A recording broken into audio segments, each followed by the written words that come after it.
Hello അസ്സാം വലൈക്കും welcome back to my channel. ഇന്നത്തെ റെസിപ്പി വളരെ ഹെൽത്തി ആൻഡ് ടേസ്റ്റി ആയിട്ടുള്ള ഒരു ചട്നീൻ്റെ റെസിപ്പിയുമായിട്ടാണ് വന്നിട്ടുള്ളത്.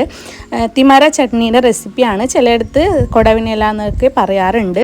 പിന്നെ ചെറിയ കുട്ടികൾക്ക് ബ്രെയിനൊക്കെ ഇത് കൊടുത്താൽ നല്ലതാണ്. അതുപോലെ തന്നെ മൗത്ത് അൾസർ, സ്റ്റൊമക്ക് അൾസർക്കെല്ലാം ഡെയിലി അരച്ച് കുടിച്ചാൽ നല്ലതാണ്. പിന്നെ ഈ മഞ്ഞപ്പിത്തമൊക്കെ ഉള്ളവർ പാലിലിട്ട് വെറും വയറ്റിൽ കുടിച്ചാൽ വളരെ നല്ലതാണ്. അത്രയും ഔഷധ ഗുണമുള്ള ഇലയാണിത്. അപ്പോൾ ഇന്നത്തെ റെസിപ്പി വളരെ ഹെൽത്തി ആയിട്ടുള്ള ചട്നി എങ്ങനെ ഇതിൽ തയ്യാറാക്കി എടുക്കാമെന്നാണ്. അപ്പോൾ ഇത് അതിൻ്റെ ഇലയൊക്കെ ഞാൻ സെപ്പറേറ്റ് ചെയ്ത് എടുത്തിട്ടുണ്ട്. ഇനി വാഷ് ചെയ്ത് എടുക്കാം. തിമര എന്ന് പറഞ്ഞാൽ അറിയാത്തവരുണ്ടാവും, അറിയുന്നവരുണ്ടാവും. ചിലർ വീട്ടിൽ കൃഷി ചെയ്ത് ഉണ്ടാക്കുന്നവരുണ്ട്. പിന്നെ തോട്ടത്തിലെല്ലാം അധികം കാണാൻ പറ്റും. ഇതിൻ്റെ ലീഫ് മാത്രം നമ്മൾ കഴിച്ചാൽ നല്ല ഹെൽത്ത് ബെനിഫിറ്റ്സ് ഉണ്ടാവും.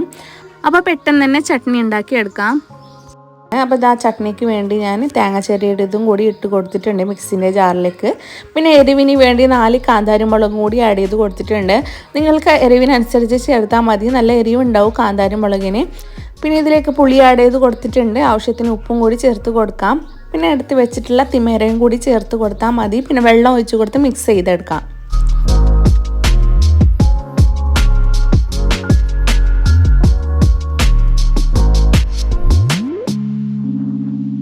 അപ്പോൾ ഇത്രയേ ഉള്ളൂ. വളരെ പെട്ടെന്ന് തന്നെ തയ്യാറാക്കിയ തിമര ചട്നി റെഡി ആയിട്ടുണ്ട്. വളരെ ഈസിയാണ് തയ്യാറാക്കാൻ വേണ്ടി.